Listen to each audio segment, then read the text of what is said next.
The Beverly Hillbillies.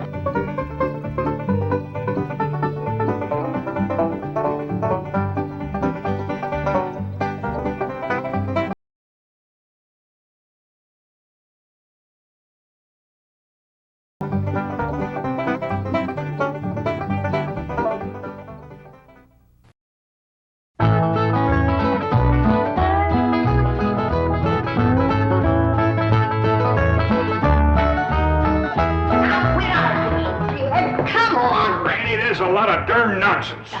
Come on, it ain't no such thing. Now, it ain't gonna hurt you none. I got things to do. The first thing you gotta do is sit down here and get your hair cut. My hair don't need cutting. If it gets any longer, I'll have to braid it. I declare, you fight hair cutting like a steer fights branding. Well, the last time you cut my hair, you did brand me. How did I know somebody poured hot gravy in my bowl? Smarted considerable. Sure plastered your hair down nice, though. No, I might go to selling that stuff. Gravy? Sure made your hair look mighty sprucey. Yes, sir. You were slicker than a peeled onion. Smelled like one, too. I'd go to selling that stuff.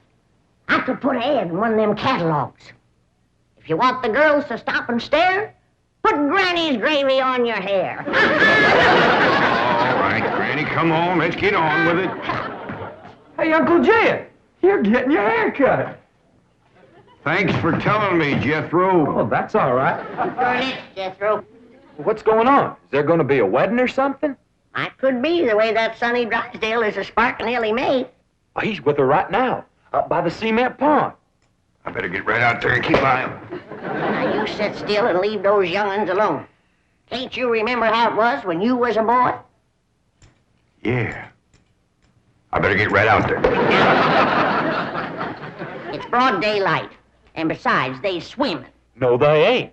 He's a sitting on the bank, and he's a holding her hand.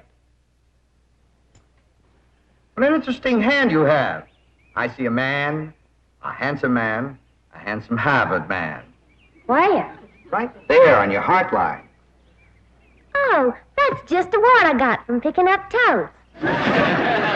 Elly, you mustn't let horrid, slimy creatures touch you. Oh, heck, you ain't slimy, Sonny. Just a mite greasy from all that oil you smear on yourself. What a precious paradox you are. What a charming contradiction. You look pure Park Avenue and you speak pure Tobacco Road. That good? Good, it's fascinating. You're a challenge to me, you child of nature. You are the raw clay from which I will mold a perfect woman, worthy of a perfect man. Me. You know Shaw's Pygmalion? I don't even know Shaw, let alone his pig. Oh, you woodland sprite! You forest little bird. You are so refreshing after all those intellectual types of Vassar and Wellesley. You make me feel superior. That good? Good? It's divine.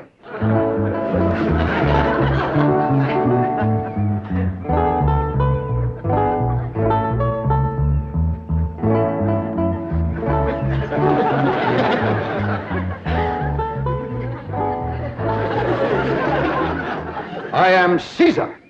You are a fair-skinned captive, a barbarian slave. Shall I drag you through the streets of Rome behind my chariot? Or shall I throw you into the arena with my lions? No, Caesar has other plans for you, my little savage. You shall be my slave, yes, but only the invisible bonds of love shall make you my prisoner. Come, I shall strum upon my lyre and recite odes to your beauty.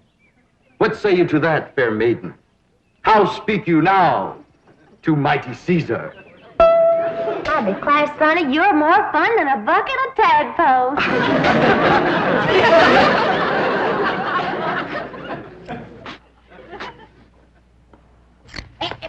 Sit still, I'm liable to lop off a ear. Well, doggone it, Granny, hurry up. I gotta get out there and keep an eye on Sonny and Elly. You want me to go out and see what they's up to, Uncle Jed? Now, you just sit still, the both of you. I'd expect Elly May to get a husband if you don't let the boy spark her. Well, Elly ain't never been learned about such things. Jed, sparking is like breathing. You don't learn to do it. Somebody slaps you and you go at it. Boy slaps. Now, I declare you're wiggling worse than a worm in a bait bucket. You want your daughter to be an old maid? Of course not. Next year she'll be too old to get a husband. She's almost 18. Ain't that old? Sure is. She done waited too long, Uncle Jed. Why, no boy wants to marry up with a middle-aged woman. Elly May can get herself a husband anytime she wants to. Why, she's the purtiest and... Now, don't get your old feathers riled up, you old rooster, you. Elly May'll be all right if you just leave her alone. Well, I ain't sure Sonny Drysdale's good enough for her. He's considerable older than she is. Well, don't worry about that, Uncle Jed. His family lives a heap longer than most folks. Yeah? Yeah. Sonny told me that there's been a member of his family a-living in Boston since 1632. Well, that rascal's over 300 years old. He was a-greening you. Yeah, you sure swallowed a whopper. No, ma'am. Sonny's honest. Why, he's so honest he has to have somebody do his lying for him. Do he's lying for him. Yes, sir. Why, I heard him call through the hedge to Elly. He says, I'm coming over to serenade you, and I'm gonna bring my liar. Veni, vidi, vici. The world lies conquered at my feet. And yet, I tremble at the nearness of this flaxen-haired barbarian. Could it be that the invincible Caesar is about to be vanquished? Not by the spears and arrows of the Gallic tribes, but by Cupid's dart? Yes, fair maiden, you have done what your fierce kinsman could not. You have brought mighty Caesar to his knees. Come, I will take you to my palace, and there compose odes to your beauty. See yon window. 'Tis the Emperor's suite. There I shall woo you. Mother! That's my room! And those are my binoculars! You're not supposed to spy on the Emperor! What are you trying to tell me, Sonny? Mumsy can see you, but she can't hear you.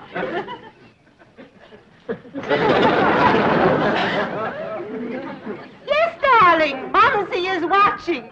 You look magnificent, like Apollo, the god of manly youth and beauty, the god of poetry and music. Look out! You're getting near the water. Be careful. Wait! Mommy will get your inner tube.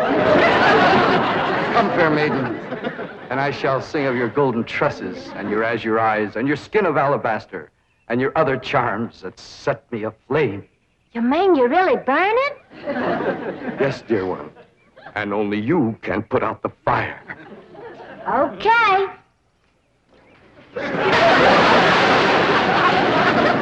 How's that, Sonny? You feel better now?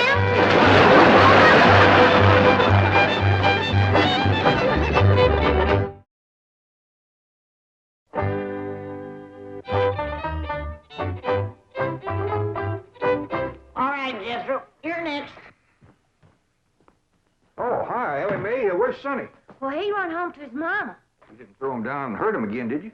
Shucks no, Pa. He caught fire, so I wetted him down into the pond. Sound like you done the right thing. How'd you catch fire? He said it was my charms that set him to burning. What charms was you toting? Well, just my sack of crawdad bones and my buckeye. You never heard of crawdad bones and a buckeye starting a blaze? What happened to your rabbit's foot? I didn't have it. There you are. You can expect trouble when you ain't toting a rabbit's foot. You know what my teacher over at Pot School said about toting a rabbit's foot? What? She said it's a superstitious invocation contradicted by scientific knowledge. It's always nice to know you ain't been doing something foolish. Don't you worry none, Elly. You go jump into a purty dress, and I'll walk you up a love charm that I guarantee will bring Sonny Drysdale back. Yes, I am, Mother. I'm going back. Sonny, darling, you're delirious. Here, bring some of this penicillin. I'll send for an ambulance. Mother, I am perfectly all right. Of course you are, precious. A nice rest in an oxygen tent is all you need. I don't need an oxygen tent or an ambulance. All right. All right. Just relax. And Mumsy will call the police. Police? But of course. I mean to have that violent, dangerous girl arrested for attempted drowning. Mother, you will not call the police. I'm going back there right now to see Elly May.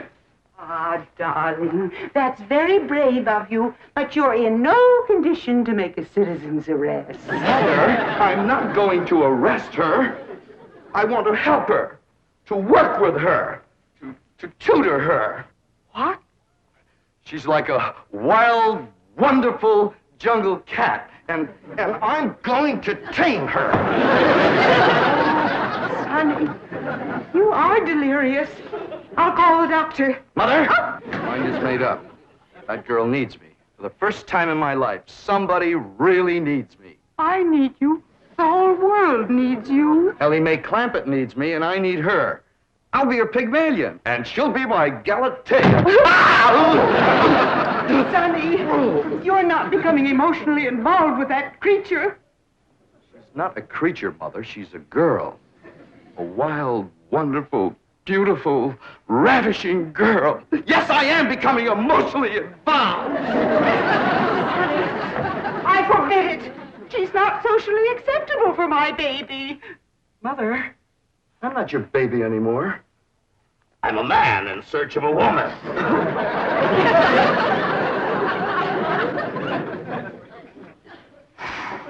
Where did he learn that language?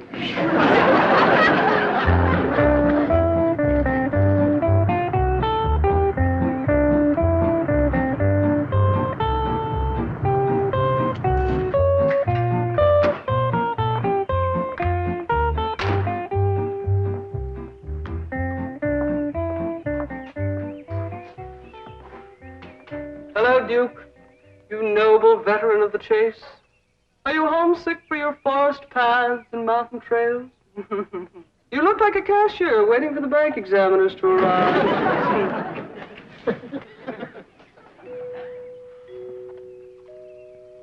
You know, if you were a cashier, you could hide $1 million in here.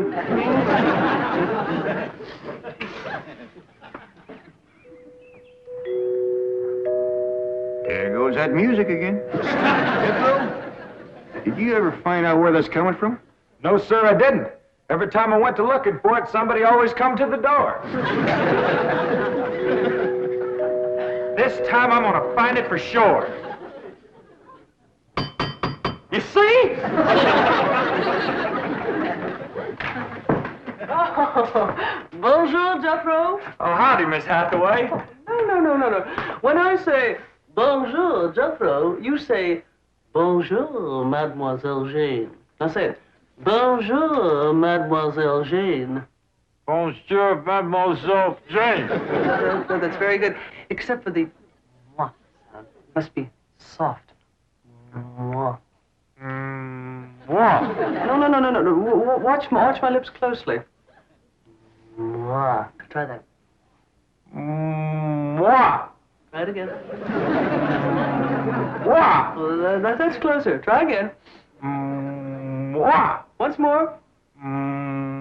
What? Close in on her, Jethro. Oh, Mr. Clampett, I was attempting to teach Jethro to articulate the Gallic diphthong. No matter what fancy name you call it, he ain't very good at it. He'll learn. But now to the purpose of my visit. Is Sonny Drysdale here? No, but he will be. Granny's out in the kitchen whomping up a love charm for Elly to give to him. She said it'll bring him on the run. Mr. Clampett, I am reluctant to disillusion you about so-called love charms, but they are mere superstitious invocations and have been proved to be completely ineffective. Granny sets great store by him.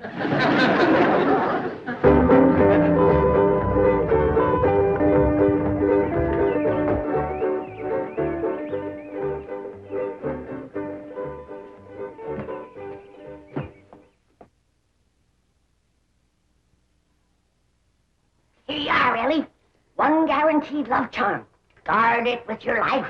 What's in it, Granny? Oh, I darsn't tell you. Leastways, not just yet. But I'll give you the secret before I go on to my reward like my granny done to me. I'll guard it too, Granny. Granny? Granny, Mr. Clapper tells me that you've conjured up some sort of love charm for Elly May. Right here it is. It's made out of all secret stuff. That is ludicrous, irrational, sophomoric, and pure hokum. You didn't even guess one ingredient. No, Granny. Don't you come spying. I'm telling you for the good of the country. If the secret of this love charm ever got out, I shiver to think what might happen. I wouldn't want it on my conscience. Hear me now, mongrel. Neither sleep, nor snow, nor vicious beast shall keep me from the side of my beloved. Here I come, ready or not. So, you still think it won't work, huh? That is correct. All right, Elly. Open up the pouch, Mike. Now, when I drop this starting powder in it, quick close it. Press it to your heart. And say, darling, darling, my true love, come a-swooping like a dove. Darling, darling, my true love, come a-swooping like a dove. This is Elly! Elly! I have flown to your side in spite of all danger. What fate, what power have I to thank for giving wings to my feet? That little old charm maker, me.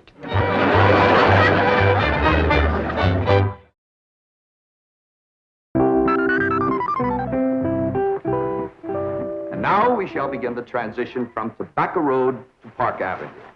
Now you watch me closely and I'll show you how to develop perfect posture and grace of movement. Ah, Kipling. Well, do you like Kipling? I don't know. I ain't never kippled. Oh, you are a challenge, you ravishing rustic, you child of nature. Now here, you try it. There we are. Now walk. Go. You'll have to try that again. Now sit down. Now watch me. We walk as though upon a cloud, and we glide with lissom grace. And as we walk, we always keep a smile upon our face. What's he doing? That there is something called Kipling. He's trying to learn it to Elly. This is how you sit in a chair, smoothly and gracefully. There ain't no chair where he's a-sitting. I know. What do you reckon's wrong with that rascal? Appears to me he's about 2 bricks shy of a load. Turn old Duke loose so we can go in there and protect Elly. Now we'll practice diction and intonation at the same time.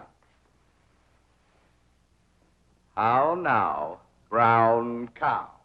How now, brown cow? What's he talking about? He thinks old Duke is a cow. You best fetch your granny. Appears to be she's thrown too strong a charm on that boy.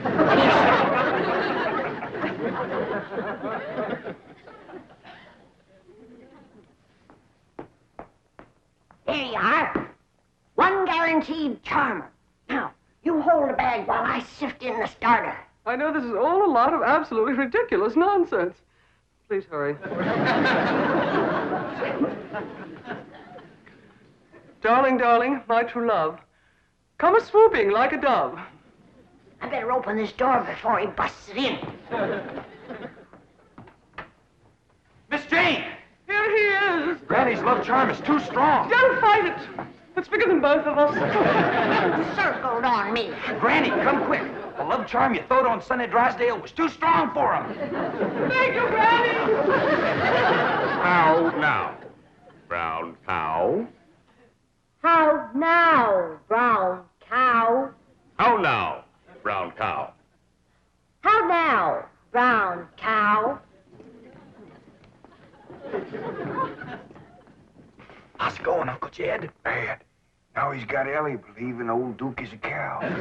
Break the charm, Granny? I reckon so. I'll sprinkle him with some While you're at it, will you sprinkle some on Miss Jane? She's shutting off the blood to my arm. How now, brown cow? Secret powder, white as snow. Make the charm of love let go.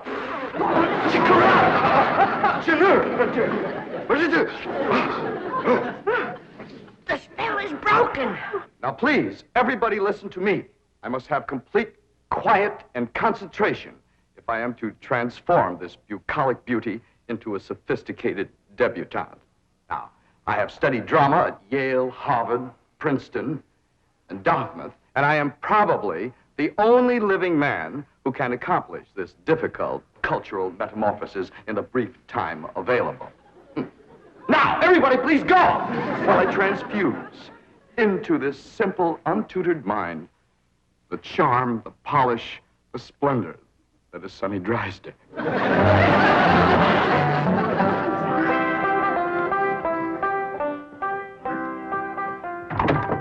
Dear, Hi, Granny. Is Elly and Sonny still in that room alone? it was the last time I was listening, a couple hours ago. They was talking about the rain in Spain, a land in the plain. Well, I guess he can't be up to no nonsense if they're talking about the weather. Doggies, I can't wait to see Elly all polished up and talking like Sonny and Miss Jean. While you're waiting, I got something for you. What is it? A love charm. What in the Sam Hill I want with that? It ain't what you're wanting, it's what you're getting, a woman.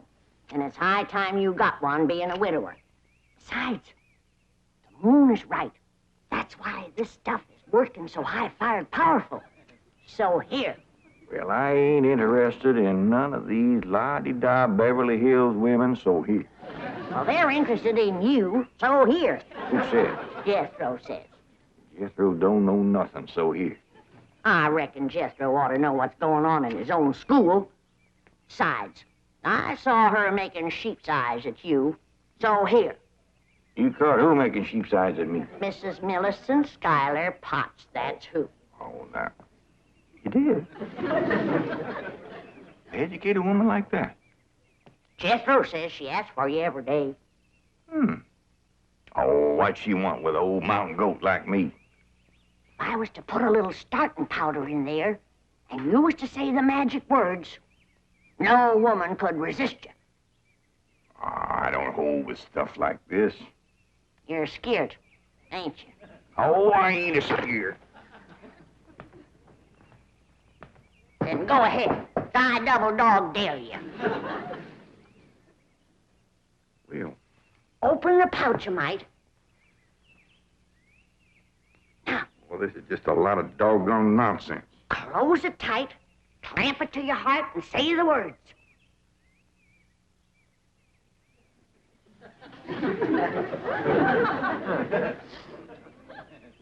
Darling, darling, my true love come a-swooping like a dove.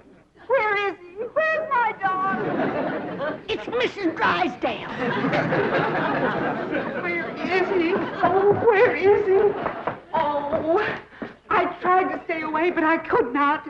He's mine, and no other woman shall have him. Drysdale, you're a married woman. Think of your husband. Control yourself. Care about my husband. I want my darling, and no one is going to keep me from him.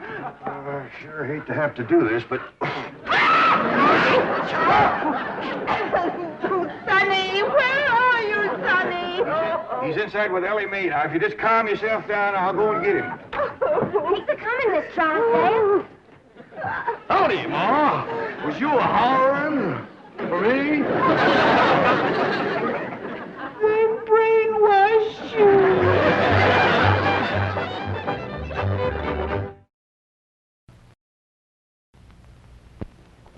Granny, now that we're alone, would you tell me the secret of that charm of yours? No secret to it. Some folks got it, some ain't. I got it. I don't mean your personal charm. I meant that little package of secret ingredients that attracts men. Oh, you mean Winston. Yeah, men do go for him. Women, too. Yes, indeed, Granny. I'm a Winston fan myself. But what... No secret ingredient in Winston. There's the filter. Up front is the tobacco. But, of course, it's a special mixture of tobacco. Yes, I know. It's called Winston Filter Blend, but... That's it. That's it. Winston Filter Blend. Good, ain't it? Wonderful, Granny. However, what I want to know is how you mix your love charm. Why, I wouldn't tell that. No more than the Winston people would tell how they mix their tobaccos together to make a Winston taste good, like a cigarette had oil. The Beverly Hillbillies has been presented by Winston. We hope you enjoyed it, and we hope you'll try Winston, because Winston tastes good, like a cigarette should.